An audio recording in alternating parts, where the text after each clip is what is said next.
Sallallahu ala Muhammad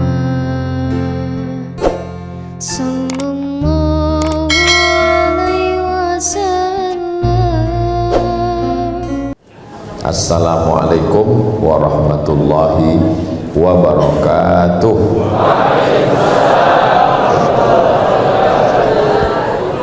Kalau tuan pergi ke Batam, jangan lupa membeli ikan. Dari bunyi sambutan salam, sepertinya jamaah ini belum sarapan. Apa kabar Bapak Ibu semua? Alhamdulillahirabbil alamin. Allahumma sholli ala sayyidina Muhammad wa ala ali sayyidina Muhammad. MC kita, host kita, protokol kita memanggil saya dengan pantun. Jadi dalam tradisi pantun itu mesti dijawab. Anak raja duduk merayu akan pergi ke Pulau Maluku. Kalau sampean orang Melayu, nek aku yang melaku. Sekedar menyambut saja. Tradisi pantun itu sebenarnya untuk mencairkan suasana saja. Mudah-mudahan anak-anak cucu kita punya komunikasi yang baik, insyaallah. Amin ya rabbal alamin. Yang sama kita hormati guru kita, Shahibul Fadilah Kiai Haji Muhammad Saleh Drahem LC hafizahullah, matta'anallahu bituli umurihi. Sayyidi Al-Habib Muhammad Al-Habaib Al-Afadil Al-Ulama Al-A'izza, para habaib zuriat Rasulullah SAW, para guru-guru kita, para kiai, para alim, para ulama, hadratul muhtaramin wal mukarramin, bapak-bapak dari TNI Polri, hadirin hadirat, muslimin muslimat, mukminin mukminat, solihin solihat yang belum kawin dan belum sunat. Semua yang hadir ini dimuliakan Allah Subhanahu wa ta'ala. Amin ya rabbal alamin. Tema kita ada surga di rumah. Masya Allah, saya baru ini dapat tema ada surga di rumah. Selama ini rumahku adalah surgaku. Lebih egois karena rumah saya. Tapi ini ada surga di rumahmu. Jadi nggak perlu mencari surga di mana-mana. Surga itu sudah ada di rumah kita masing-masing. Mudah-mudahan pulang dari ngaji ini rumah kita semua menjadi surga Jannatul Firdaus. Surga di dunia, nanti di akhirat masuk surga bersama Sayyidina wa Maulana wa Syafi'ina Muhammad sallallahu alaihi wasallam. Tadi Ustadz Kiai Haji Muhammad Saleh Drahem menjelaskan bahwa 3 bulan ini bulan menata keluarga kita. Ini adalah bulannya Nabi Ibrahim alaihissalam. Ada salah satu nama Presiden Amerika, Abraham Lincoln. Abraham itu bahasa Ibraninya Abraham, dalam bahasa Arabnya wa idz qala Ibrahim. Asal maknanya Abu Rahim, Abu bapak, Rahim yang lembut, yang baik, yang penyayang, yang mengayomi, yang melindungi, yang bisa dijadikan teladan. Titik temu antara Nabi Muhammad sallallahu alaihi wasallam, Nabi Isa alaihi salam, Nabi Musa alaihi salam itu bertemu paling dekatnya kepada Nabi Ibrahim alaihi salam. Nabi Ibrahim punya anak namanya Nabi Ishak. Nabi Ishak punya anak namanya Nabi Yakub. Nabi Yakub punya anak namanya Nabi Yusuf.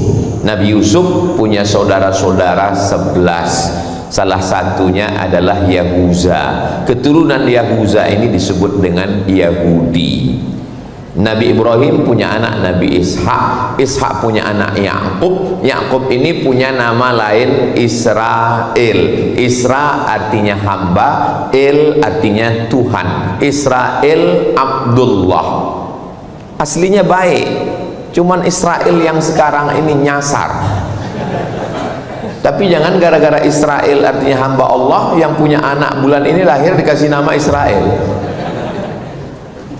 Maka anak cucu keturunan Nabi Yakub itu disebut dengan Bani Israel. Ini diingat baik-baik, ini nanti keluar dalam UAS, ujian akhir semester. Lalu kemudian turun lagi ke bawah, itulah dia Nabi Daud. Nabi Daud punya anak Nabi Sulaiman. Nabi Sulaiman raja di kalangan hewan-hewan, burung-burung, di kalangan jin, di kalangan manusia, bahkan menaklukkan angin. Sulaiman, orang barat menyebutnya King Solomon. Sampai-sampai ada yang nulis katanya kerajaan Nabi Sulaiman sampai ke Yogyakarta, Sleman. Saking hebatnya. Jadi keturunan-keturunan ini ke bawah. Lalu kemudian ada seorang laki-laki namanya Imran. Imran punya istri namanya Hannah. Hannah melahirkan anak perempuan namanya Maryam. Maryam punya anak laki-laki namanya Isa. Itu dari jalur Sarah. Sedangkan dari jalur Hajar lahirlah seorang anak laki-laki namanya Ismail. Isma artinya dengarkanlah, El Tuhan, Ismail kabulkanlah ya Allah. Karena dia berdoa selama 86 tahun, Rabbi habli minas solihin, Rabbi habli minas solihin, Rabbi habli minas solihin. Lahir anak Ismail. Istajib ya Allah, dengarkan dan kabulkanlah doa saya. Dari jalur ini dan dari jalur ini orang baik-baik. Lalu kemudian turun sampai kepada Adnan. Adnan ini punya keturunan, itulah dari Sayyidina wa Maulana Muhammad sallallahu alaihi wasallam, punya anak Abdullah, punya ayah Abdullah, Abdullah punya ayah Abdul Muttalib, Hashim, Abdi Manaf, Qusay, sampai kepada Adnan, keturunan Sayyidina Ismail, anak daripada Sayyidina Ibrahim alaihi salam. Makanya dalam sholat kita tidak hanya disebut Ibrahim, tapi keluarga. Kama shallaita ala Ibrahim wa ala ali Ibrahim, kama barakta ala Ibrahim wa ala ali Ibrahim. Jadi tidak hanya person satu orang, tapi keluarga. Kenapa disebut keluarga? Karena memang Nabi Ibrahim ini tidak hanya baik sendirian. Itu tidak dengan Nabi. Kalau Nabi yang punya anak Kan'an tidak disebut dengan Ali Nuh, belum ada satupun menyebut. Wa idh qala, ingatlah ketika Nabi Nuh berkata kepada anaknya, ya bunayyarkam ma'ana, wahai anakku mari naik ke atas perahu sampan bapak. Karena hujan 40 hari 40 malam, tenggelam semesta, dia takut anaknya tenggelam, maka dia panggil, ya bunayya, wahai anakku, irkam ma'ana, mari naik ke atas perahu bapak. Apa kata jawab anaknya Kan'an? Sa'awi ila jabali ya'simuni minal ma. Saya akan naik ke atas bukit yang akan bisa menyelamatkan saya dari air. Tapi ternyata saat akan tenggelam, di situ yang bangkit bukan jiwa seorang nabi, tapi jiwa seorang ayah. Bukan nabi yang melihat umat, tapi seorang ayah yang melihat seorang anak. Apa kata Nabi Nuh? Ya Rabbi, inna bni min ahli. Ini anak saya ya Allah. Apa kata Allah Subhanahu wa taala? Innahu laisa min ahlik, dia bukan anakmu. Innahu amalun ghairu salih, karena amalnya tidak saleh. Jadi makanya selalu kita berdoa kepada Allah, Rabbi habli minas salihin. Selesai salat, Allahumma ja'alni minat tawabin wa ja'alni minal mutatahhirin wa ja'alni min ibadikas salihin. Lalu kemudian ketika kita salam, dalam sholat setelah at-tahiyatul, assalamu alayka ayyuhan nabiyyu wa rahmatullahi wa barakatuh, wassalamu alayna wa ala ibadillahis sholihin. Maka nama yang paling bagus adalah Kiai Haji Muhammad Soleh. Dan syarat untuk menjadi soleh itu tauhidnya harus bersih lurus kepada Allah, tidak kepada yang lain, hanya kepada Allah. Qul huwallahu ahad, Allahus. Di situ titik temu.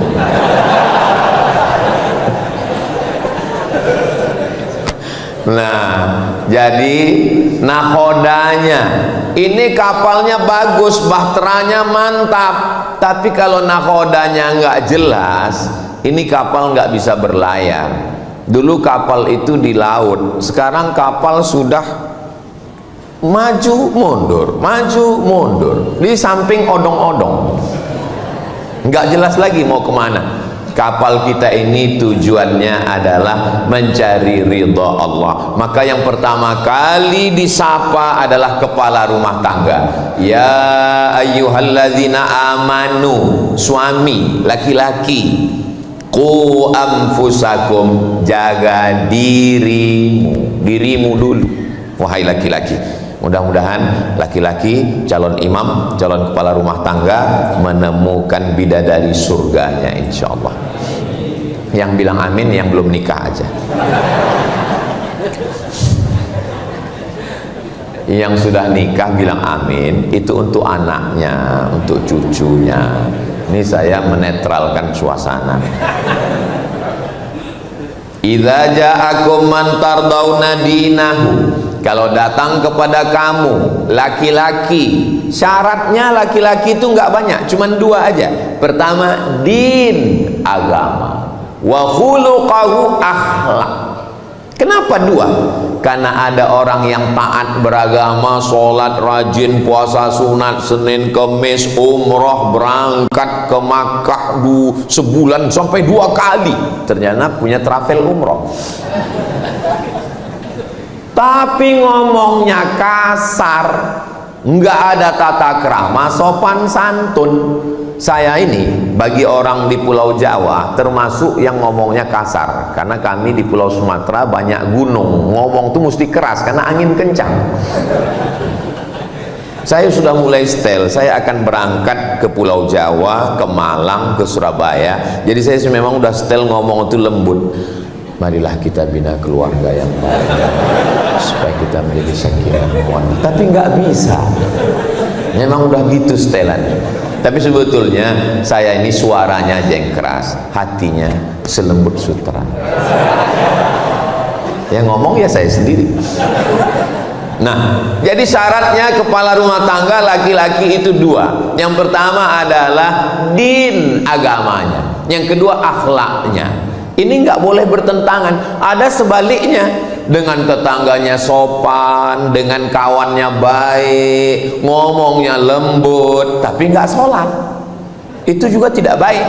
Yang satunya sholat, orangnya rajin, kalau dengan temannya Masya Allah tabarakallah, kalau pergi ke restoran dengan teman tiba-tiba itu jusnya tumpah, tenang bro, kita pesan satu lagi, dengan teman lembut, tapi dengan istri begitu tumpah, kemana matanya tadi?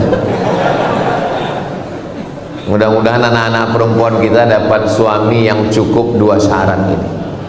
Yang pertama din, agamanya, sholatnya, akidahnya, asyhadu an la ilaha illallah wa asyhadu anna muhammadan rasulullah. Sholat. Saya Ustadz dulu nyangka kalau nikah sama dia hidup saya bahagia, karena saya lihat dia statusnya sudah mantap, pengusaha, BUMN, PNS. Ternyata Pak Ustadz, harta tidak membahagiakan. Kenapa Bu? Sampai sekarang dia nggak sholat. Gimana rasanya punya suami nggak sholat? Kayak tidur sama genderuwo. Lama hidup banyak dirasa, jauh berjalan banyak dilihat. Lama jadi ustadz banyak yang curhat. Makanya bapak-bapak, ibu-ibu yang cari menantu, maka pilih dua ini, fit and proper test. buat nanti, kumpulkan semua jamaah, buat acaranya fit and proper test menantu. Ketua Kiai Haji Muhammad Soleh Drehem, tim penguji dari luar Abdul Somad, pengaman sudah siap TNI Polri.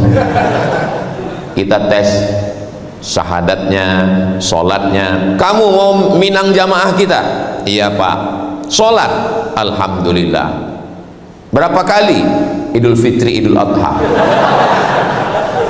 Hafalan surat-surat pendek? Alhamdulillah. Namanya siapa? Namanya Kausar Pak. Baca, inna a'tainakal kausar. Kamu? Imran Pak. Baca surat Ali Imran. Wah, panjang Pak. Memang nama saya Imran, tapi sehari-hari dipanggil Kulhu. Ya, baca Kulhu Allah. Tidak ada yang melembutkan hati, menenangkan jiwa, pelipur lara selain dari anak yang pakai baju koko, pakai sarung, ngangkat tangan, Allahu Akbar. Itulah makna qurrata a'yun, sejuk dipandang mata. Mudah-mudahan anak kita anak yang soleh dan solehah. Syarat kepala rumah tangga suami nggak banyak. Yang pertama din agama, yang kedua akhlaknya baik.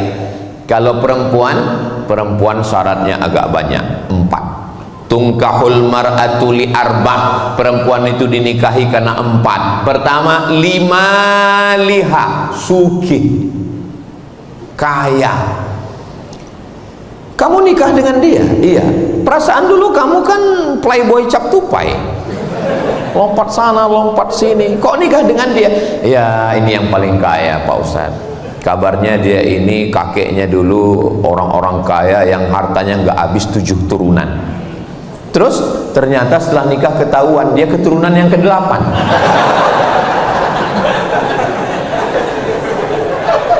Yang pertama dilihat liha karena hartanya. Yang kedua lihasabiha karena keturunannya. Kamu kenapa nikah dengan dia? Dia darah biru Pak Ustadz. Jangan nikah dengan darah biru. Kenapa? Di rumah sakit donornya mahal. PMI Palang Merah Indonesia belum menyediakan darah biru. Bangsawan, bangsa yang hidup di awan. Saya merasa disediakan pentas, karpet, kursi. Sayalah bersama Ustadz dan Habib tempat yang paling tinggi. Ternyata ada yang lebih tinggi. Hai guys.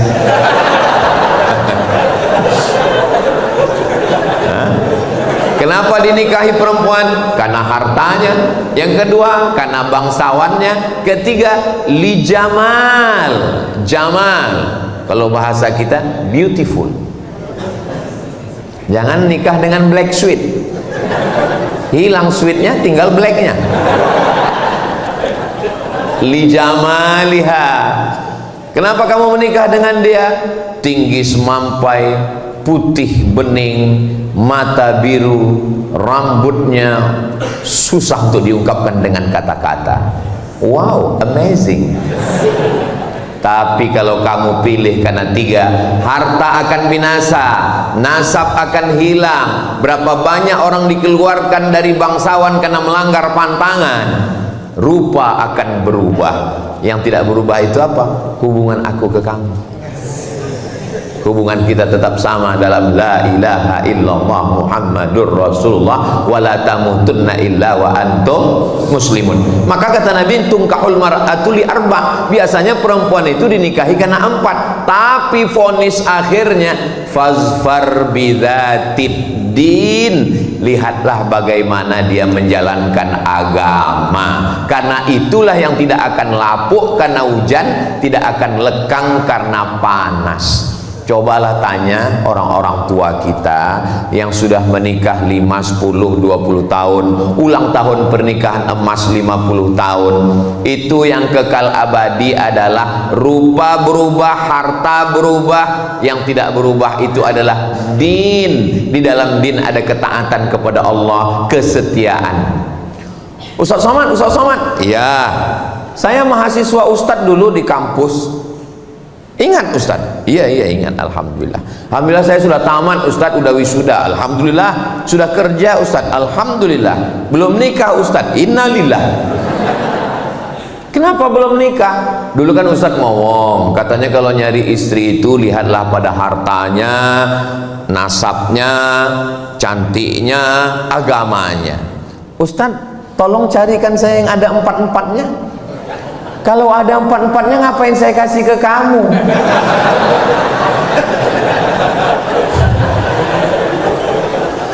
Man talaba akhan bila aibin baqiya bila akhin. Siapa yang nyari teman nggak ada cacatnya, seumur hidup nggak akan berteman. Siapa yang nyari istri sempurna, maka seumur hidup akan menjadi jombloan sejati. Menikah itu bukan mencari kesempurnaan, tapi menutupi segala kekurangan. Sebelum nikah memang yang dilihat lebih tinggi, lebih ganteng, lebih cantik, lebih kaya. Tapi setelah menikah yang dilihat nampak adalah kekurangan-kekurangan. Maka muncullah ungkapan laki-laki, hijau rumput di rumah lebih hijau rumput sintetis. Karena sekarang semuanya serba plastik. Maka perempuan melihat laki-laki dua. Tapi perempuan kan tidak menerima pinangan, walinya, bapaknya, kakeknya. Kalau kita punya teman, punya sahabat nggak nikah, jangan digojlokin, jangan diejek, jangan diolok-olok, jangan diprank.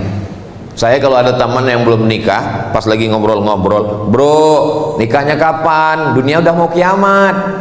Kalau ada yang teman belum nikah, nikahnya kapan? Ini kan udah mau dekat bulan Ramadan, masa bangun sahurnya pakai mercon? Saya termasuk orang yang menjaga perasaan orang lain. Cuman kadang orang aja nggak pernah menjaga perasaan saya. Kalau teman belum punya motor, jangan cerita motor.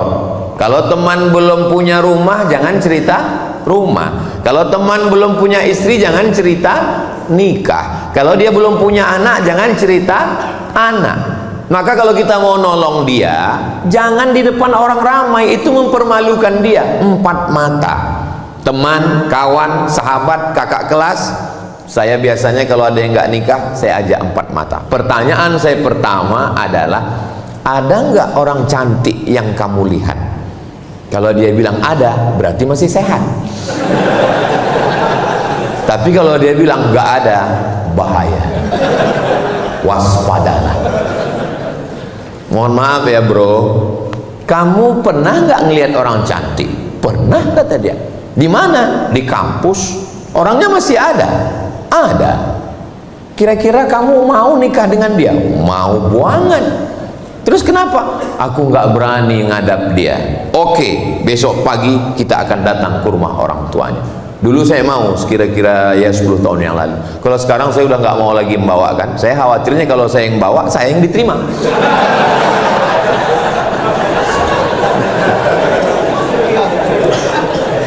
Ustadz Selamat kepedean.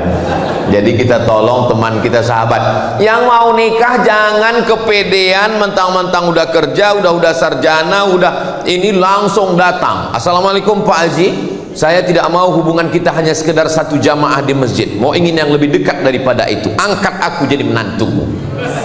Jangan. Walaupun dia mau, tapi komunikasi kita orang timur tidak begitu. Bawa orang tua, bawa Ustadz Kiai Haji Muhammad Soleh Drehem, bawa Habib. Kalau khawatir, bawa Pak Kapolres. Kalau bawa Kiai mungkin bacakan ayat, fankihu ma taba lakum minan nisa'i masna wa thulatha wa ruba wankihul ayama minkum min ibadikum. Tapi kalau Pak Polisi nggak perlu basa-basi, terima, kalau nggak saya tilang.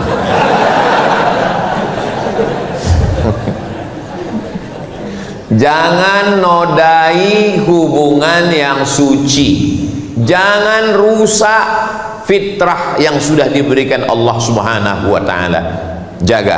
Bapak yang punya anak laki-laki, ibu yang punya anak perempuan, jangan biarkan angka aborsi kita 1,5 juta. Nauzubillah, nauzubillah, nauzubillah. Berarti setiap detik ada. Ditambah lagi grup-grup sekarang. Saya mau menceritakannya pun malu. Yang terakhir di Bredel, grup sedarah. Nauzubillah, nauzubillah, nauzubillah. Mudah-mudahan Allah menyelamatkan negeri ini. Wa ma kana Allahu liyu'adzibahum wa anta fihim. Allah tidak akan menurunkan azab selama Nabi Muhammad SAW masih ada bersama kamu. Wa ma kana Allahu mu'adzibahum wa hum yastaghfirun. Allah tidak akan menurunkan azab selama masih ada yang beristighfar. Kalau dilihatlah merajalelanya zina, sudah lama azab itu turun. Gunung meletus, tsunami naik ke darat. Kenapa negeri ini masih aman? Masih ada orang-orang tulus ikhlas yang bangun tengah malam beristighfar. Astaghfirullah Rabbal baraya, astaghfirullah minal khataya. Tulus ikhlaskan Allah Subhanahu wa ta'ala. Lalu kemudian jangan kita rusak negeri ini. Insya Allah Jawa Timur, Surabaya, Indonesia tetap dijaga dalam lindungan Allah. Baldatun thayyibatun wa rabbun. Kalau zina dan riba sudah merajalela, itu tanda mereka mengundang azab Allah Subhanahu wa ta'ala.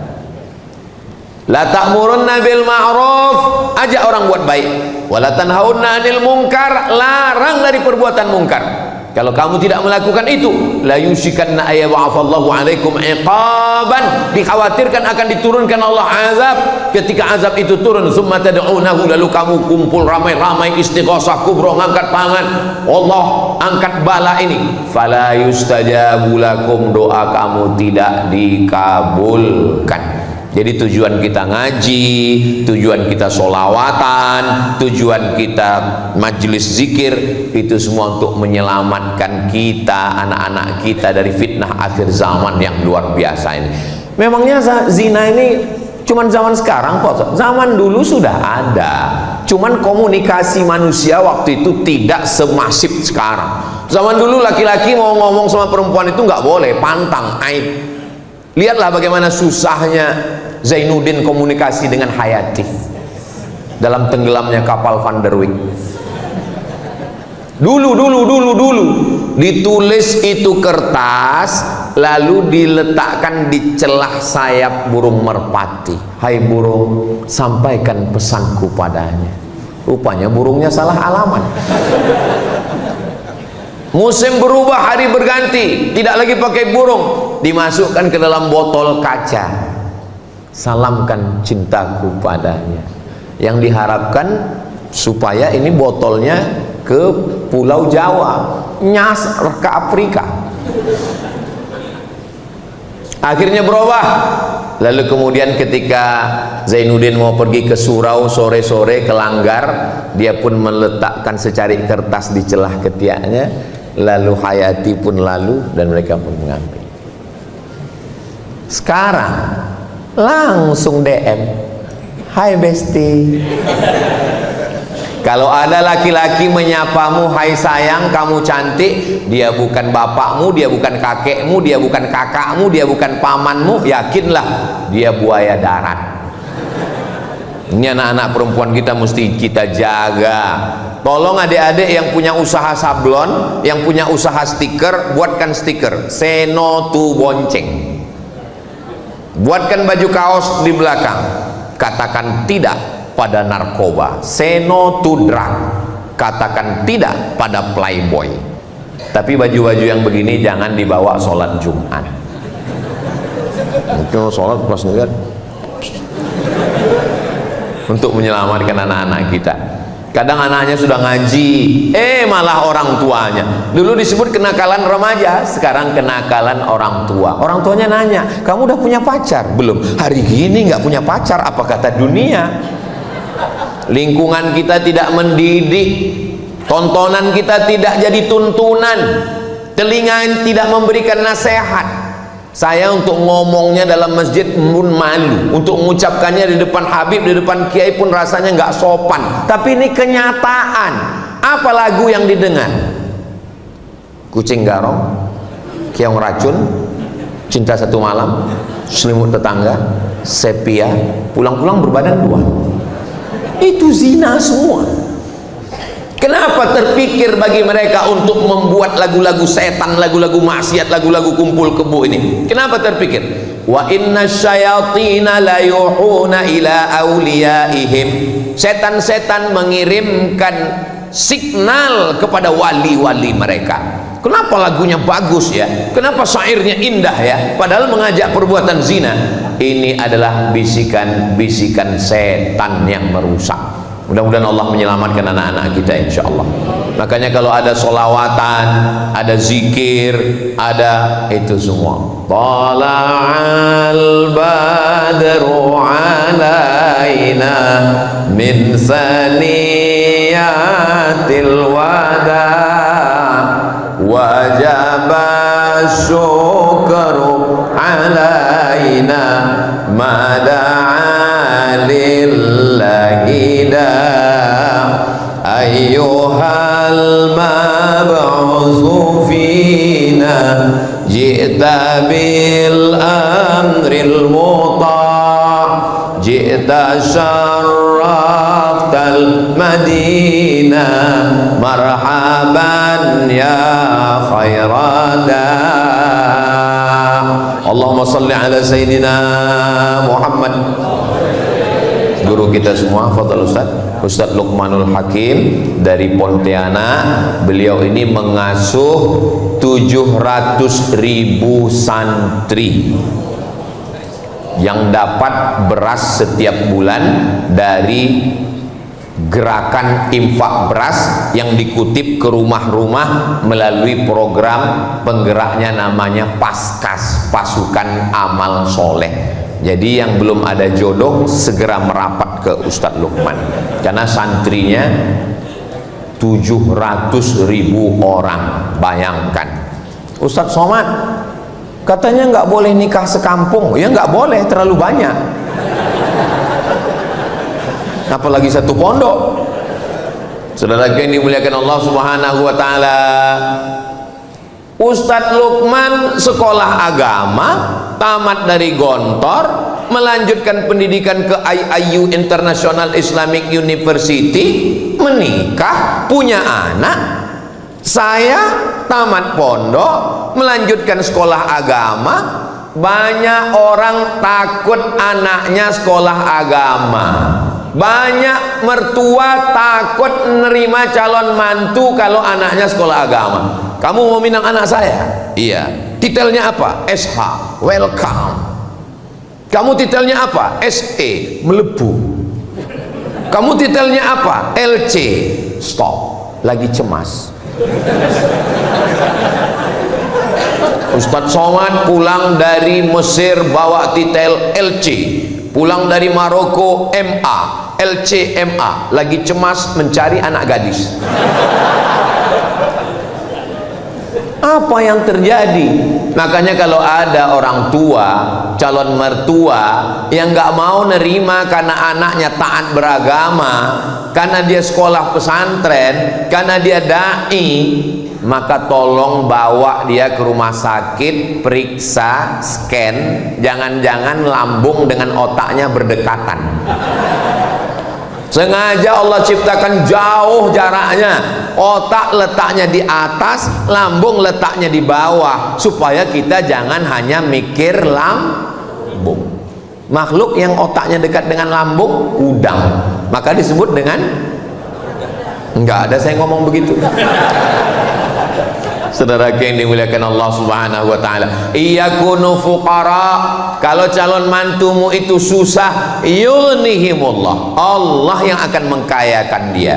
Susahkah bagi Allah? Innama amruhu idza arada syai'an ayyaqula lahu kun. Pepatah orang kampung saya, banyak orang sekarang nggak mau anaknya dikasih makan di piring, malah lebih mau makan di daun. Dipinang bagus-bagus nggak mau, didatangi baik-baik nggak mau. Laki-laki bisa jadi jahat.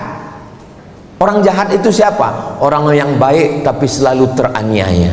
Itu kata Joker. tanam pinang rapat-rapat agar puyuh tak dapat lari. Sudah kupinang gak dapat-dapat, kurayu-rayu kubawa lari. Akhirnya terjadilah apa yang terjadi. Kalau sudah terjadi, terpaksa orang tua menikahkan. Apa namanya? Nasi sudah jadi tai ayam. MBA, married by accident, masalah sudah merajalela, bapak ibu masih cerita bubur ayam lagi. Ya Allah, selamatkan anak-anak kami dari fitnah akhir zaman. Saya kalau membayangkan bagaimana Ustadz Lukman gak pacaran sampai tamat gontor sampai kuliah. Kenapa? Karena pondok menyelamatkan. Benteng terakhir kita pondok pesantren. Daftarkan anak Anda segera ke pondok pesantren. Hubungi nomor kontak berikut ini. Ingat, kuota terbatas. Sekarang pesantren dibully, pesantren diekspos, dikatakan ada kekerasan, dikatakan jangan gara-gara nila setitik rusak susu. Dulu sebelanga, sekarang sekota. Ini sengaja diangkat untuk apa? Supaya anak kita tidak punya. Orang tua berangkat dari jam 7 pagi, pulang jam 4 sore, sampai rumah jam 5, capek, lelah, letih, lesu, letoy, loyo, lunglai, sehingga tidak punya perhatian lagi ke anak-anak. Tidak ada yang mampu membangunkan anaknya dari jam 3 subuh sampai tidur jam 10 malam, ngontrol bacaan Qur'annya, pakaiannya, jilbabnya. Kita doakan supaya para habaib, kiai-kiai kita di pondok pesantren sehat untuk menjaga anak-anak kita, insya Allah. Anak saya, ponakan saya wajib mondok. Anak Ustadz Lukman mondok, kirim ke Al-Azhar Kairo Mesir. Anak saya, ponakan saya mondok. Yang nggak mau mondok, saya pecat jadi anak. Kenapa? Karena saya nggak sanggup. Kiai-kiai zaman dulu supaya anaknya nggak manja, maka dikirim ke kiai lain, dikirim ke pondok lain. Supaya apa? Supaya anak merasakan pendidikan. Orang tua yang sayang dengan anak bukan orang tua yang menyiapkan kamar yang besar, AC yang dingin, dengan layar TV yang besar, dengan handphone, gadget, laptop.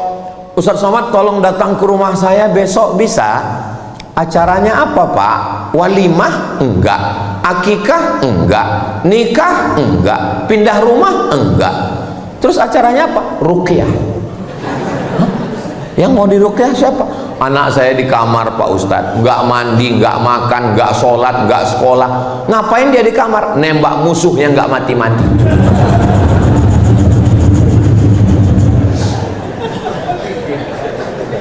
Terus terang saya belum pernah membaca hadis mu'izuka min game online.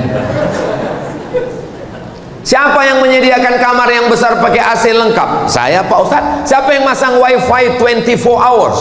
Saya Pak Ustadz. Siapa yang belikan gadget dengan layar besar di kamar? Saya Pak Ustadz. Sekarang anaknya kecanduan, siapa yang salah? Ustadz. Kita disalahkan. Kenapa orang tua membiarkan anak manja? Karena dia dulu menderita, dia tidak ingin anaknya susah. Akhirnya apapun yang diminta anak diberikan. Anak minta motor, diberikan. Motornya dipreteli, hilang semua, tinggal stang sama mesin. Speedometer nggak ada, knalpot disunat, dipotong semua, lewat depan masjid. Ghairil maghdubi alaihim waladdallin. Didoakan sama jamaah, mampus. Amin. Ya kalau mati, kok setengah mati? Maka setelah anak dinikahkan, menangis ibu. Ini mempelai laki-laki, ini mempelai perempuan, ini kedua orang tua sebelah kanan, sebelah kiri. Nangis si mempelai perempuan, ibunya nangis. Ibu nangis kenapa? Tanggung jawab saya sebagai orang tua sudah lepas Pak Ustadz. Anak saya sudah nikah. Kata siapa? Kata siapa tanggung jawab ibu lepas? Tolong nanti ibu kalau kebetulan jadi mempelai, mendampingi mempelai jadi orang tua, jangan asal-asal nangis. Saya dikirim beberapa video waktu sungkem itu, orang tuanya nangis, yang lain bukan nangis. Kenapa? Bulu matanya copot. Dapat videonya? Kalau nggak dapat nanti saya kirim. Siapa yang mengatakan tanggung jawab bapak sama ibu berakhir setelah akad nikah? Akad nikah acara yang sakral, yang suci, yang bersih di masjid. A'linu hadzal nikah. Nikah jangan diam-diam. Buat iklannya, istiharkan, buat walimahnya. Aulim walau bisyatin. Ta'al. Sini, wahai Abdurrahman bin Auf. Kamu nikah ya? Iya ya Rasulullah. Karena di tangannya ada atharus sufrah, kuning-kuning bekas za'faran. Kamu menikah? Iya. Kenapa enggak ngundang-ngundang? Aulim walau bisyatin, buatlah selamatan walaupun hanya seekor kambing. Seekor kambing kalau di Arab itu undangannya 10 orang. Kalau seekor kambing. Kalau di kampung saya 1 RW. Apa maksudnya? Walaupun ngundang 10 orang, buat acara, baca doa, syukur-syukur ada hadrah, wadribu alaihi biddufuf, pukulkan kendang. Barakallah lakuma wa baraka alaikuma wa jama'a bainakuma fi khair.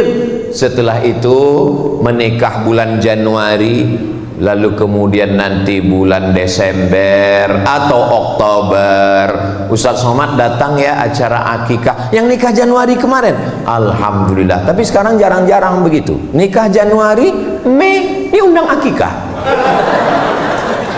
Loh, perasaan kemarin walimahnya Januari. Iya Pak Ustaz. Mei kok sudah akikah? Ini efisiensi Pak Ustaz. Mau gimana anak-anak kita ini? Enggak 1 2 jamaah nanya, gimana hukumnya menikahkan, maaf beribu maaf, 10 jari saya angkat 11 dengan kepala kepada Habib, kepada Kiai, mohon maaf enggak sopan, enggak layak, tapi ini kenyataan. Apa hukumnya menikahkan perempuan yang sedang hamil Pak Ustadz? Menurut mazhab Syafi'i, perempuan yang hamil nikahnya sah. Makanya Pak Kua nggak pernah nanya berapa bulan ya, nggak pernah. Maka dinikahkannya saja. Karena kita pakai kompilasi hukum Islam Indonesia. Yang jadi masalah bukan akad nikahnya, yang jadi masalah setelah anak lahir. Setelah anak lahir nggak boleh pakai bin bapaknya, binnya ke ibunya. Kenapa? Karena itu bukan anak dia. Ini anak saya Pak Ustadz, sudah tes DNA ke Singapura, ini anak saya. Dalam penetapan nasab nggak bisa pakai DNA, nggak bisa menetapkan nasab. Tapi ini anak saya, nggak bisa. Kenapa nggak diakui? Karena kertas nggak diakui KPU, nyoblos sebelum hari H. Sampai di sini paham?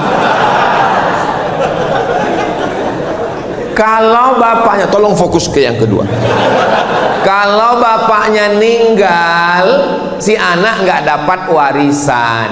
Kalau si anak meninggal, si bapak nggak dapat warisan. Yang paling mengerikan, ternyata si anak perempuan 20-25 tahun akan datang, dia mau nikah, kamu nggak bisa mewalikannya karena kamu bukan bapaknya. Itu yang paling menyakitkan. Mau jujur takut, mau ngaku nggak enak, mau dinikahkan nikah nggak sah.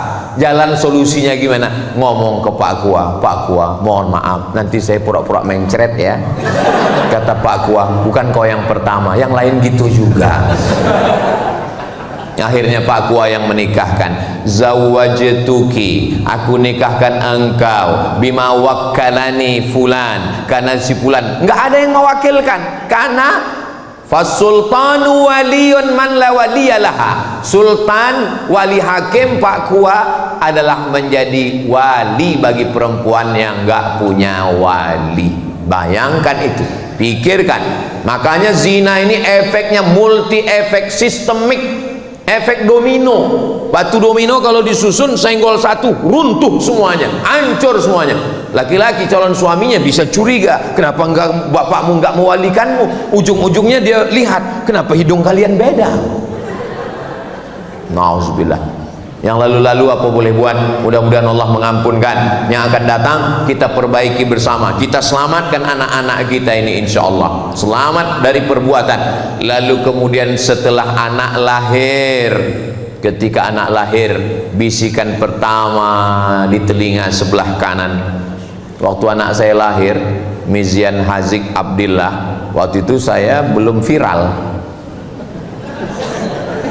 Saya datang ke rumah sakit, datang perawat bidannya nanya, mau ngapain mas? Katanya.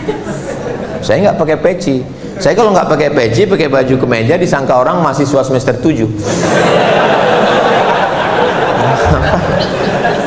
Saya bilang, saya mau, anak saya baru lahir, kebetulan tanggal 1 Muharram, saya lagi ceramah nyambut 1 tahun baru, pulang-pulang dia udah lahir. Maka tolong nanti bayinya dipegang begini, kepalanya di sebelah kiri, azannya di telinga kanan. Bisa azan kan katanya.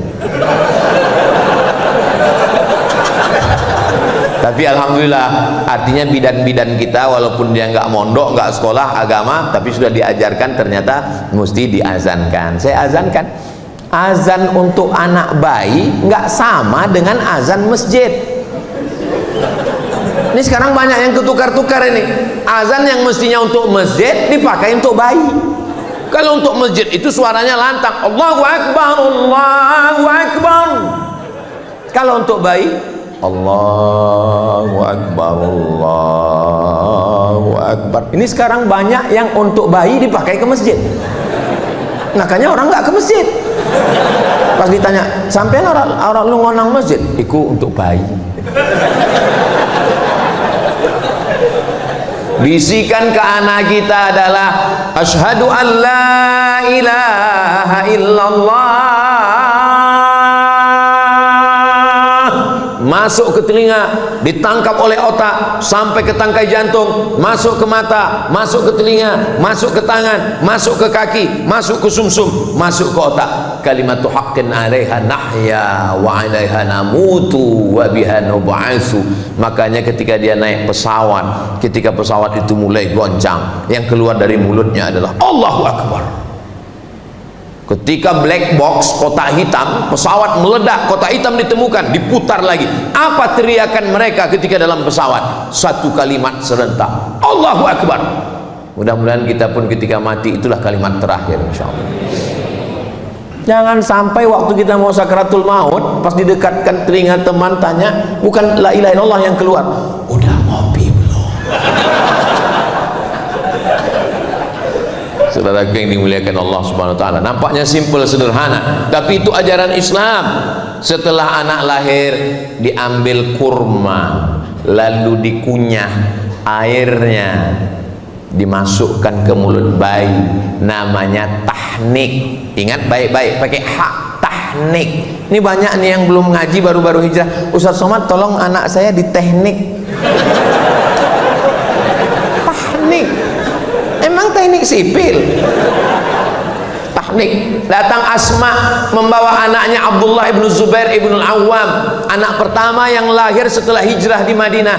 Nabi mengunyahkan kurma. Dan anak-anak kita biasanya kalau ditanya, kenapa dikasih kurma, kenapa dikasih cairan kurma, jangan nanya-nanya, itu sunnah Nabi. Jangan nanya Bani Israel, banyak tanya Yahudi. Diteliti oleh Ain Shams University Kairo, ternyata tempat yang paling nyaman, adem, ayem, tentram adalah rahim. Bayi ketika berada di dalam rahim, walaupun di Afrika Utara itu cuacanya cuma 2, panas dan panas sekali, tapi bayi tetap tenang. Walaupun ibunya mengandung di kutub selatan, nggak ada bayi yang keluar jadi es batu. Tapi begitu dia keluar ke dunia, maka dia menggigil kedinginan. Untuk menghangatkan badannya, apa mau dikasih bandrek? Maka dikasih cairan kurma. Itulah mukjizat Nabi Muhammad sallallahu alaihi wasallam. Siapa yang akan menjelaskan itu? Anak-anak muda kita dari Fakultas Kedokteran, insyaallah. Amin ya rabbal alamin. Lalu setelah itu kullu mauludin murtahanun bi aqiqatihi. Anak yang lahir ini tergadai. Kalau STNK BPKB kita tergadai, ada uang, kita tebus. Surat tanah kita tergadai, kita tebus. Anak kita yang tergadai ini kita tebus dengan 3. Pertama, tuzbahu anhu yauma sabi'ihi, sembelihkan kambing hari ke-7. Gak bisa hari ke-7, uang belum ada, mertua belum. Hari ke-14. Hari ke-14 belum sanggup Pak Ustadz, gaji 13 belum cair. Hari ke-21. 7, 14, 21. 21 pun belum ada duit Pak Ustadz. Ya udah nggak usah lihat kalender lagi, sebulan, 2 bulan, setahun, 2 tahun. Menurut mazhab Syafi'i, kata Imam Nawawi dalam kitab Majmu' Syarah Muhadzab, boleh mengakikahkan diri setelah dewasa. Jadi Bapak Ibu yang belum akikah, nanti tolong pulang dari sini cari kambing. Tapi jangan undang saya, karena saya dari sini langsung ke airport pulang. Undang semua Bapak TNI Polri sama Habib sama Kiai, adakan acara makan. Cukup makan kambing aja, nggak perlu cukur rambut, nggak perlu diayun pakai tola'al badru alaina. Nah, cara menebusnya 3. Yang pertama, tuzbahu anhu yauma sabi'ihi, sembelihkan kambing hari ke-7. Yang kedua, yuhlaku, cukur rambutnya ditimbang seberat perak. Katanya seberat emas Pak Ustadz, dalam hadis perak. Tapi yang buat emas afdol, baik, nggak salah. Kalau kebetulan anaknya lahir rambutnya tipis. Kalau gondrong, lahir kayak brokoli, ditimbang rambutnya 1 on. 1 on 100 gram, emas lagi mahal. 1 gram 2 juta, 100 gram 200 juta. Ya kalau kaya ya nggak apa-apa. Mudah-mudahan adik-adik nanti bisa pakai emas semua, amin. Dari bunyi aminnya seperti nggak yakin. Wa yusamma, kasih nama yang bagus-bagus, nama yang ada dalam Al-Quran. Di antaranya surat Luqman, Ustadz Luqmanul Hakim. Nama yang baik-baik ini bagus semua. Supaya apa? Supaya ini jangan sampai ditanya, siapa nama kamu? Nama saya Lapendos. Apa itu? Lelaki penuh dosa. Mohon maaf kalau kebetulan namanya sama. Saya takut disomasi, ditangkap. Harap maju ke depan, kita bacakan absen satu-satu. Camry, hah? Merek mobil sedan. Kenapa namamu dikasih begini? Kebetulan saya lahir 17 Agustus Pak Ustadz. Loh kok Camry? Apa hubungannya? Kemerdekaan Republik Indonesia. Mantap. Ya buatlah di awalnya Muhammad Camry, Ahmad Camry, biar orang tahu. Mana tahu terjadi sesuatu, tahu. Jangan sampai jamaah bingung, ini mau kita kirim kemana ini? Jepang. Ke Jepang. Nah, banyak orang ini berkata, what is in a name? Apalah arti sebuah nama? Dalam Islam nama itu adalah doa, nama adalah keberuntungan. Nama-nama yang tidak baik diganti Allah dengan nama yang baik-baik. Saya dikasih nama Abdus Somad. Awalnya dulu nama saya dikasih kakek saya. Itulah orang dulu. Saya tanya, yang ngasih nama saya siapa, Mak? Yang ngasih nama kamu kakekmu. Ibu saya merasa nggak ngerti, nggak tahu apa-apa. Dia nanya. Orang sekarang nggak mau nanya, buat sendiri. Pakai ilmu apa? Cocokologi. Nama suami, nama istri gabungkan. Nama suami Sulaiman, nama istri Toibah, nama anak Letoy. Mohon maaf Pak Sulaiman. Apa ini? Kita punya kiai, kita punya habib, tanya kira-kira nama yang baik untuk anak saya siapa? Nama saya dulu pertama kali dikasih mbah saya, kakek saya dikasih nama Solah. Bagus, Solah pakai H. Solah artinya baik. Tapi di kampung saya orang Melayu, Solah itu nama ikan. Kata ibu saya, masa dipanggil ikan gitu? Nama yang lain lah, Pak. Akhirnya dikasih nama, waktu itu qori yang terkenal di Mesir, Syekh Abdul Somad, Abdul Basit Abdul Somad, maka dikasih Abdul Somad. Maka waktu saya kuliah di Mesir, setiap ditanya orang, Ismake, what is your name? Abdul Somad. Masya Allah Syekh, kata dia. Saya yang khawatir, takut disuruh ngaji. Nama ini penting. Lalu kemudian setelah itu apa lagi? Diajarkan membaca, ayyu'allimahul kitaba idza aqala, diberikan dia pendidikan yang baik. Man ala salasa banatin, siapa yang membesarkan mendidik 3 anak perempuan, fa'addabahunna, diberikan pendidikan yang baik, wa zawwajahunna, dinikahkan dengan orang baik-baik, wa ahsana ilaihinna, buat baik sampai mati meninggal dunia, falahul jannah, maka surgalah baginya. Mudah-mudahan kita mendapatkan kunci surga dengan membesarkan anak-anak kita ini, insyaallah. Yang kaya raya, hartanya tinggal, pejabat, jabatan tidak lama, paling lama 2 periode, itu pun kalau tidak ditangkap KPK. Tapi kalau punya anak yang soleh, bangun dia di tengah malam dan berdoa, Rabbil firli wali walidayya warhamhuma kama rabbayani shaghira. Sekarang di pintu-pintu masjid, di pintu-pintu mall ditulis ada namanya QRIS. QRIS. QRIS. Cara bacanya gimana sebetulnya? Kris. Q-nya quick.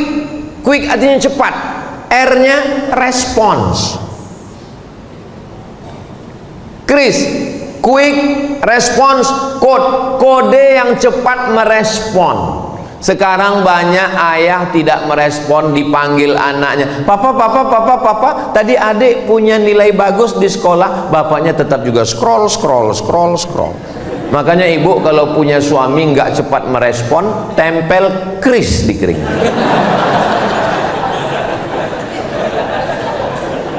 Bapak dari pagi berangkat jam 7 sudah masuk kantor, dagang, bisnis, ke mall, kerja, pulang jam 5 sore.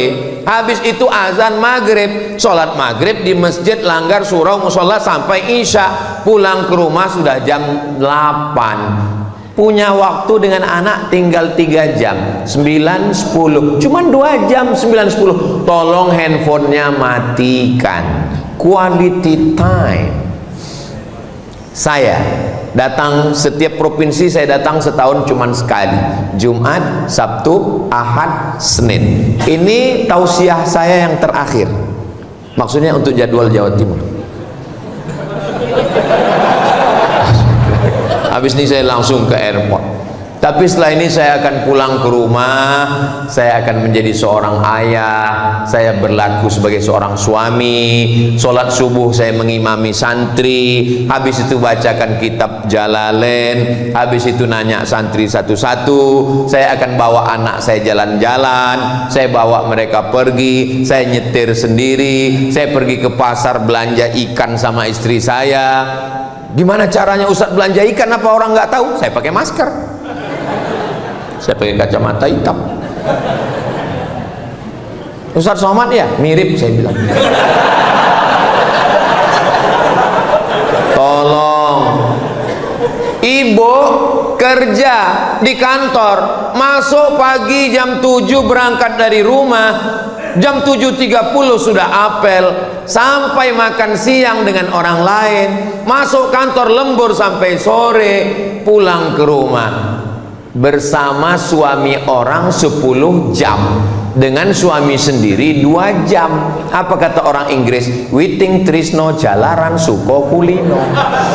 Cinta tumbuh karena sering bersama, jalan sama, satu kantor sama, tukar-tukaran nomor, berawal dari curhat, lama-lama nggak layak saya mengucapkannya. Kamu kenapa jalan sama dia? Kamu kenapa akrab dengan dia? Kamu kenapa tukar-tukaran nomor, tukar-tukaran video sama dia? Dia sudah macam abang saya, dia sudah macam kakak saya, dia sudah macam saudara saya. Berawal dari macam, berakhir dengan macam-macam. Waspadalah. Kenapa perempuan perlu perhatian? Karena dia makhluk yang memang minta. Perempuan itu dia mengingat kata-kata yang keluar dari mulut suaminya. Makanya Nabi memanggil ya Aish. Kenapa dia panggil ya Aish? Karena Aisyah suka sekali dengan panggilan itu. Ya Humaira. Perempuan mengingat suara itu terngiang di telinganya. Ya Humaira, wahai engkau yang kulitnya putih, kalau kena cahaya matahari kemerahan.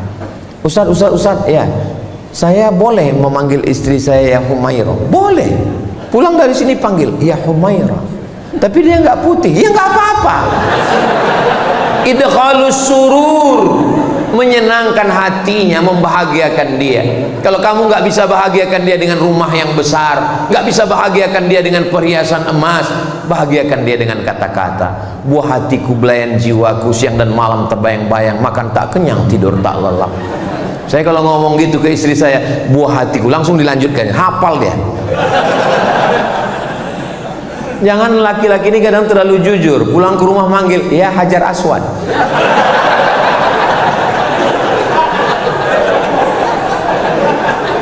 Sampai kapan proses pendidikan keluarga ini? Sampai mereka dulu mati atau kita mati. Proses mendidik anak sampai mereka mati atau kita mati. Kalau kita yang mati duluan, mereka yang akan membisikkan ke telinga kita la ilaha. Mudah-mudahan anak-anak kita yang membisikkan la ilaha illallah. Jangan sampai kita merasakan sunyi di tengah keramaian. Kota metropolitan, penduduknya 5 juta, ramai hiruk pikuk, suara klakson non-stop. Tapi kita berada di ruang yang sepi di tengah keramaian. Ruang sepi itu bernama ICU. Memang tulisannya ICU, saya nggak bohong. Kenapa disebut ICU? Karena ICU, you don't see me.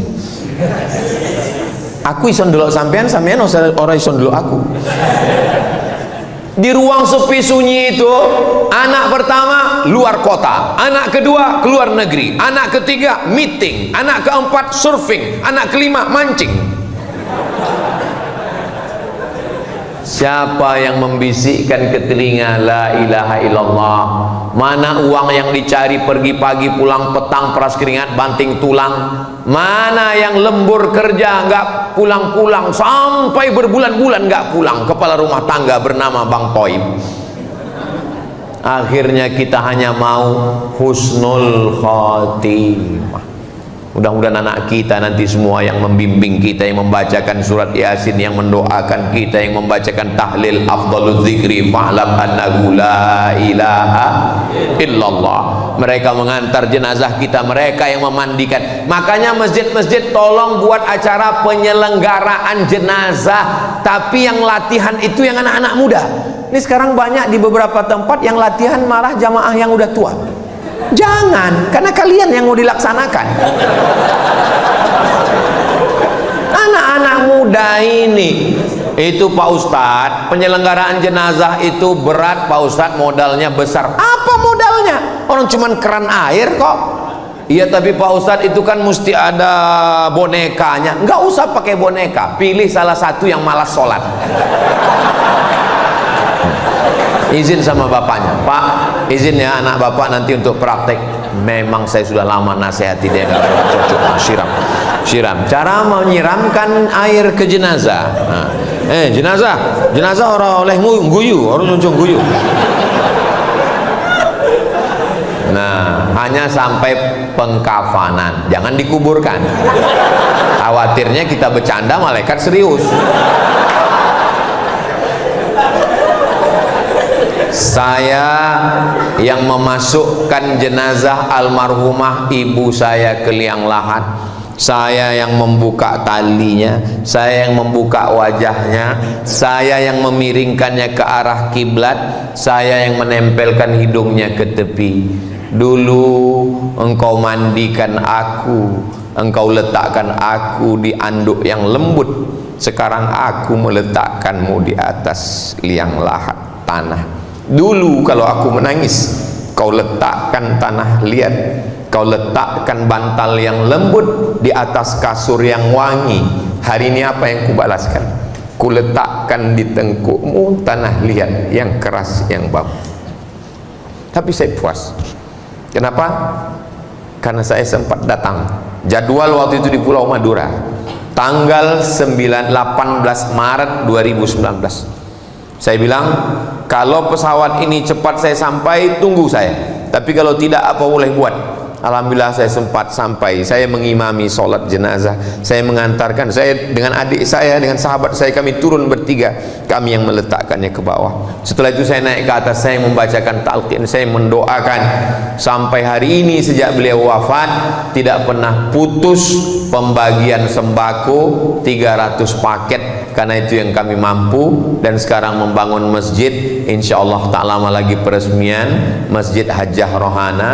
Mudah-mudahan, saya cerita ini tidak ingin macam-macam, saya cuma ingin supaya adik-adik saya, sahabat-sahabat saya, kalau ibu kalian masih hidup, ayah kalian masih hidup, bahagiakanlah mereka. Saya dulu nggak pernah punya cita-cita apa-apa. Ketika ditanya, Ustadz nanti mau jadi apa? Enggak. Yang penting aku kuliah, dapat ijazah, mau jadi dosen, dapat gaji, membahagiakan orang tua. Hanya itu saja. Bahagiakanlah orang tua. Karena kalau dia udah nggak ada lagi tempat kita bisa bercerita. Dulu kalau saya pulang begini, pulang saya akan cerita, Mak, ini ada sorban dari Jawa Timur, Mak, aku dapat cincin, Mak, aku dapat parfum. Dia akan buka parfum itu, dia cium, oh wangi ya, cincin kau cantik ya, bagus ya. Sekarang nggak ada. Bercerita ke istri, ke anak, ya, tapi rasanya tak sama. Maka kalau ibu kalian masih ada, ayah masih ada, bahagiakanlah, senangkanlah mereka. Siapa yang membahagiakan orang tuanya, menjadikan orang tuanya seperti raja-raja, maka insya Allah, Allah akan buat rezeki dia pun sama seperti rezeki raja-raja. Bukan hadis Nabi, dapat saya di grup WhatsApp. Tadi saya mulai jam 8 kurang 15, sekarang sudah jam 9 kurang 20. Jadi ini sudah melanggar kode etik jurnalistik. Mestinya kalau saya dengan Ustadz Lukman itu pembagian waktunya 30 menit. Mudah-mudahan apa yang saya sampaikan ini menjadi pelajaran buat saya sendiri, mudah-mudahan keluarga kita semuanya sakinah, mawaddah, warahmah. Madiun lemahe teles, matur nuwun Allah sing bales. Itu lama saya ngafalnya itu, dikasih sama Habib Muhammad bin Anis. Jangan kemana-mana, kita lanjutkan setelah yang satu ini. Ini yang pantun asli dari saya, menangkap puyuh di Bukit Selasi. Thank you dan terima kasih. Ustadz Luqmanul Hakim, guru kita semua, nasihat-nasihat beliau, kata-kata hikmahnya dari lubuk hati yang paling dalam, insya Allah menjadikan keluarga kita, rumah kita sebagai surga-surga kita di dunia nanti, insya Allah. Terima kasih. Wassalamualaikum warahmatullahi wabarakatuh.